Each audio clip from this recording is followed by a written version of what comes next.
everybody, this is Rod Melvin, the Book of Mormon Evidence Guy, here at the 35th International Book of Mormon Evidence Conference and the Firm Foundation Expo. We're on day 2. We're still standing. It's been an awesome and crazy conference, but it's been really great. So I'm here with a dear friend, David Reed, who is I would say kind of like me, but a lot more advanced. Not as tall. Not as tall, a little later. So you got started a lot earlier. I'm just saying, kind of like me in doing DNA research, and kind of where I was cutting my teeth and the whole thing, and you've come up with there's a wonderful book that you did, Face of a Nephite, which is fantastic, but you're here because you had 2 new presentations. One that you just did just a few minutes ago over here in one of the rooms, and then you got another one that you're going to be doing tomorrow. Yeah. And but I'm really fascinated because I wasn't able to participate in your talk here today because we had this big other thing going on here in the hall. But tell us a little bit about. So this is some signs in the heavens. Yeah. Around the time that we had that Joseph Smith received the plates. That's right. Yeah, so, honestly, it's fascinating. So many will know that Joseph Smith received the plate September 22nd, 1827.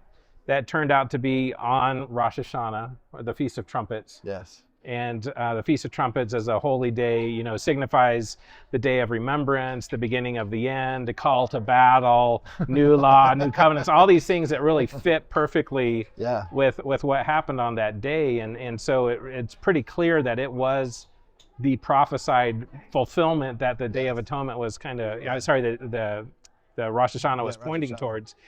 And then, so what happened though is that it turns out that in Heber C. Kimball's journal, he wrote, and he didn't even know at the time because he didn't know Joseph Smith at the time. Obviously, it's when the golden plates were found. But Heber C. Kimball's journal from September 22nd, 1827 discusses seeing a vision with angels in the sky. And he says that he wasn't the only one that saw it. That was like a whole group. Where did he see it? Was it Menden? Is that? Yeah, he was located in Menden, New York. I've actually been to the site where that actually was done, and I guess they went out to look at his neighbor called him out. John Green called him out. They all went out and they all saw this. Yeah. And they saw, in addition to, they saw army of angels going across the sky, and they also saw, he describes it as sort of like a white bow or white arch, and a number of people saw it. Now, Brigham Young, and then it was later after he was baptized that he realized that was on the day that Joseph Smith received the gold plates. And then Brigham Young also, Joseph Smith at that right, point in time. That's right, because so it's 1827. He didn't join until 1832. I didn't know that there was any corroborating accounts. Oh, it's in his journal, yes. I know it was in his journal, but were there other people that saw the same thing? Yes. I was not aware that any of that existed. Yeah. Yes. So wow. So in addition, Brigham Young also saw it. So Brigham Young saw it and described the army of angels going across the sky. And then there was another person named Aaron Munson Baldwin, and he didn't join the church, but his son did. And his son, when he joined the church, realized that my dad told me about seeing that vision, that same one that Heber C. Kimball had seen. And so in his son's, you can find it on the Family Search Memories, he talks about his dad telling him when he saw the vision when the son was a teenager. So there are three separate people that have that. Now, what my mom did, so my mom is Lynette Hadley Reed. She's been big on that. She's awesome. That. So she got my brother John to go and pull up newspaper archives from September 1827 New York to see if anybody else saw stuff.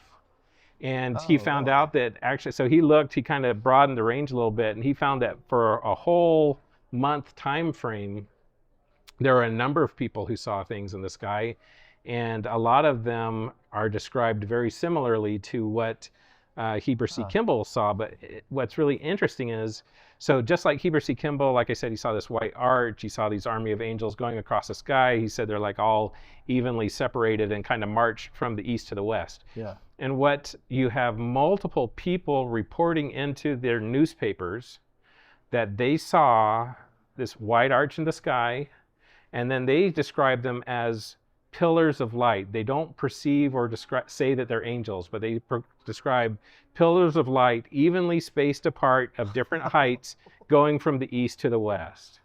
So it's exactly as described by Heber C. Kimball, but saying they perceived them as pillars or columns of light instead of. So it wasn't just a figment of his imagination. No, and they were literally seeing something. There are multiple newspaper accounts, and so in my presentation we talk about those newspaper accounts, and then I also bring up that. So in Revelation chapter 12, it talks about in John a sign with a woman clothed by the sun with the moon under her feet and a crown of 12 stars, and she brings forth a child.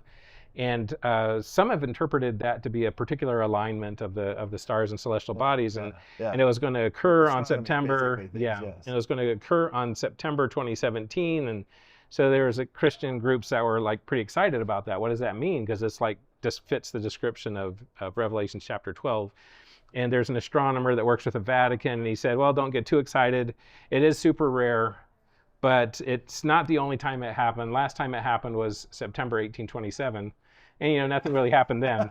So so there's a member of the church named Kevin Prince who does the gospel lessons. Oh, yes. YouTube, and he picked up on that, and it was a good video, and he's right. So it turns out that there was actually multiple signs that were seen in that time frame, all indicating the significance of what happened. Oh, that is pretty. Yeah, it's pretty cool. That's pretty phenomenal. Yeah, because that ushers in. So that I don't know how much you want to talk about the whole laws of Moses and where that feast fits in, and why that would be associated with the plates coming out of the ground. But you know. So it does require. So just by way of background, so in the Old Testament law of Moses, they're told to observe these feasts.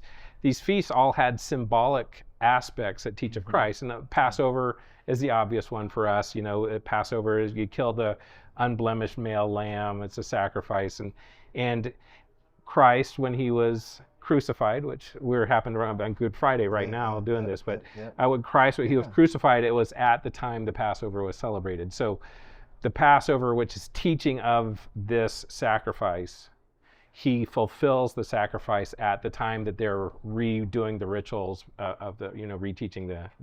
Right. And the same thing happens with the Hebrew feast for the first fruits and the Feast of Weeks. Yes. The first fruits is the first harvest. They cut down the first ripe barley stalk. It's raised on the Sunday morning to celebrate that first harvest. It was raised when Christ was resurrected on Sunday morning. That was at the time they're raising the first fruits. And Paul refers to that in the New Testament about Christ being the first fruits of the resurrection. When he says first fruits, those of the Hebrew knowledge will know that he's talking about he was, what's symbolized there with that first resurrection, that first harvest.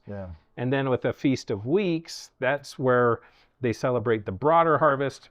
Turns out Pentecost was on the day they're celebrating the Feast of Weeks, celebrating the broader harvest to go out to the world. Going out to the world. And then the feasts that are in the holy days that are in the fall, they testify or symbolize the stuff in the latter days. And Feast of Trumpets is clearly that. It's return. It's return. Signalize Feast of Trumpets, the beginning of the end of the last days, the coming, the announcement that Christ is coming, that the remembrance of the covenants, that all fits with September 1827. And then the other ones, the Day of Judgment, that's in the future. But they talked about actually when Moses was given the law of Moses essentially by the Lord. One of the things is that each one of these is they call it a holy convocation. It's actually kind of a rehearsal, symbolic rehearsal every year to remind them of Christ and his coming the first time in his ministry. But then also that in the end of the year, the fall of the year is the return of Christ again. And they were doing these things. I love the law of Moses in the fact that it actually was able to keep people's minds focused on Christ in a celebratory manner, because every one of these is associated with a feast, basically, right? The Feast of Trumpets, though, is really fascinating because that's basically, this is when they get the big shofars out. That's right. And they have specific times when and the shofar, the sound of the shofar is designed to when you hear the sound, it's time to gather. and the gathering begins. Yeah. And they all gather together for the big feast. Yeah. But this one has very specific patterns that they do with this kind of staccato sound, like, and then they take as big a breath as you can possibly get, and just go, whoa! They just wail on that, and as long and as loud as possible, so it gets out to the furthest reaches of the land, or in this case, the world, to bring in, say, this is the final call. Yeah. Okay, this is the last hurrah. It's time to gather in all the people, and that is significant that was what was going on. Yeah. When Joseph Smith was literally pulling the plates from the ground, basically. Yeah. Is when this call of return, this call back to God. That's right. Was happening, and it was using the Book of Mormon as the instrument to do it. Yep. I love the symbolism here. Yeah. It is just so beautiful to understand, those things. Well, that is so all that was on the Feast of Trumpets. Right. Anything else you want to share about that particular thing? No, and then tomorrow night at 8 is when I do another one on genetic evidence for the Book of Mormon, and I'll recapture a lot of the DNA stuff I've covered in the past. Yes. Again, every line of DNA testing they've done has shown that there's a significant non-Asian ancestry that really fits with the Book of Mormon. Yes. And then I'll add some genetic... Not everywhere. True. It's basically in a... It is by far where you see the highest percentage in the heartland. So, for example, like with Y chromosome DNA testing, some of the Algonquin tribes, they're getting as much as 50% or more of those testing with DNA types that really don't fit Asian DNA types. They really fit the Middle East or European. Yeah. And so the scientists don't know what to do with that. They're like, well, maybe there's just like a whole much more, mixing post-Columbus. But and I go into the presentation in the book about why that just can't be. There's too many mutations, too diverse. They're finding lineages that are not found back in Europe, so it's clear it was in the Native Americans anciently. It's pretty strong. But and then there's a new piece that I've added this time for those that have seen the prior. Now I haven't even seen this part, so I am excited about hearing some more about this, because I haven't had a chance to really delve deeply into the DNA research since I did that first stuff about 10 years. Well, I mean, you're 20 years ago. Yeah, the breakthroughs you found were really what got the ball rolling. That was just the tip of the iceberg, and I always knew that there would be someone who would come along that's smarter and whatever than I am, with additional research that's going to flesh out, and actually, if it's true, it will hold not just with the mitochondrial DNA, which is maternal, but also with the paternal line, and even the entire the entire genome. Situation going on there. Yeah, I'll be first to say, I didn't think that I would be doing this. God makes interesting choices sometimes, but So anyway, this new piece of information is there are things called human leukocyte antigens, and they can be tested for genetics as well. Mm-hmm. They relate to the immune system, but they can be tested for genetics. And so there have been some studies that look at them from around the world, and with the Native Americans, what they got was the same thing that we were reporting from the DNA, which is that for the Native Americans, they're seeing very large non-Asian ancestry in the human leukocyte antigens, and they're getting the same questions then that you got with the Y chromosome DNA, for example, with the Algonquin tribe saying, we don't know how to explain this much non-Asian ancestry, because the assumption has always been that the Native Americans ancestors came across the Bering Strait, but they're just seeing so much non-Asian ancestry, particularly for the Algonquin tribes. Although you see a little bit throughout the Americas. But it's kind of like they don't really have a good explanation. Haplogroup C and D and the mitochondrial side of things. Was found throughout North, Central, and South America. Haplogroup B was primarily American Southwest, and A, and it was X was the outlier. It was like, oh, wait a minute, the markers, the 5 markers that differentiate the haplogroup X DNA from the other ones, was not found in Asian populations. They were found in the Middle East, like you said, and you found the same thing with the Y chromosomal DNA. What's interesting is all the different lines, they really are all corroborating each other and reaching the same findings. But those findings, are good. They're good for the Book of Mormon, but they're not consistent with the paradigm that's been told to everyone. So, we've talked about that.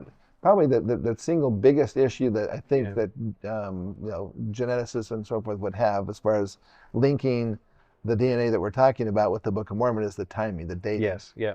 And I've addressed that. You've addressed that. Yeah.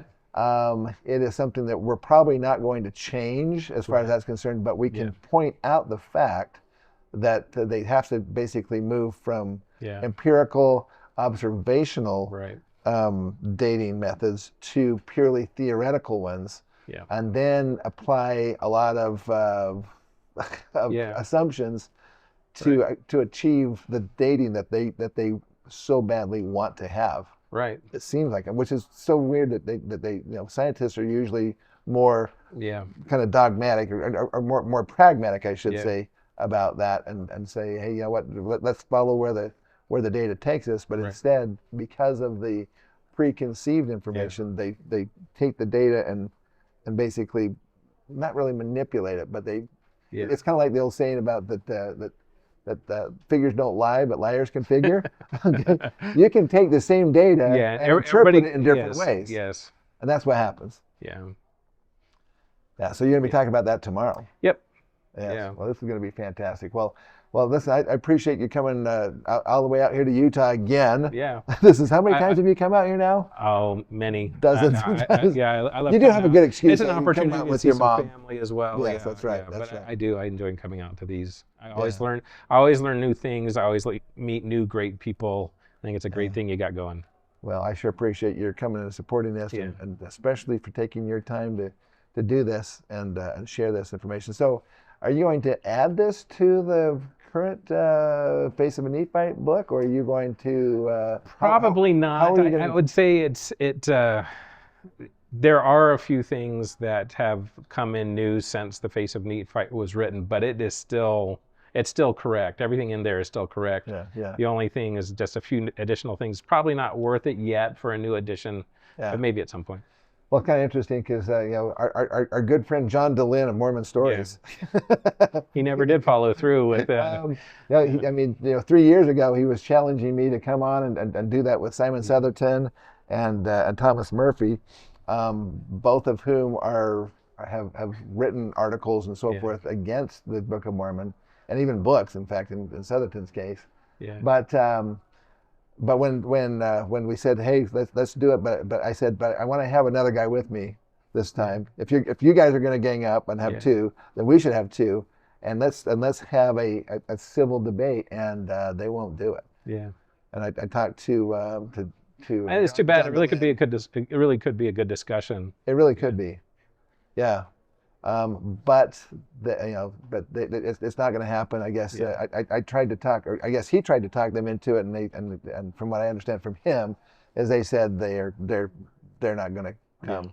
Okay. They're not going to do it. So okay. They don't want to talk pseudoscience, even though we quote directly from mainstream science. No, it's like everything is like from the peer-reviewed literature, and the only spots where we depart, we explain exactly why we're departing. It's it's if anything, not pseudoscience. Yeah, in fact, it's actually using the scientific method instead of just I don't hear anything. Yeah, which is kind of what's been going on.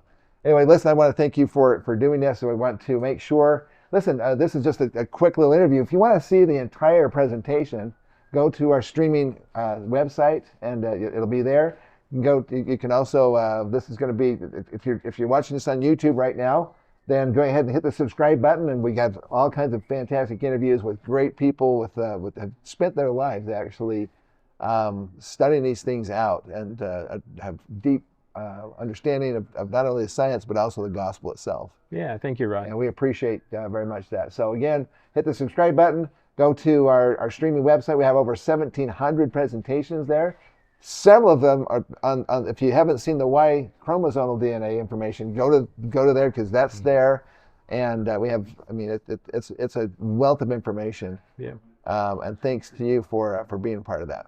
All right. Thanks a lot. All right. Take care, everybody.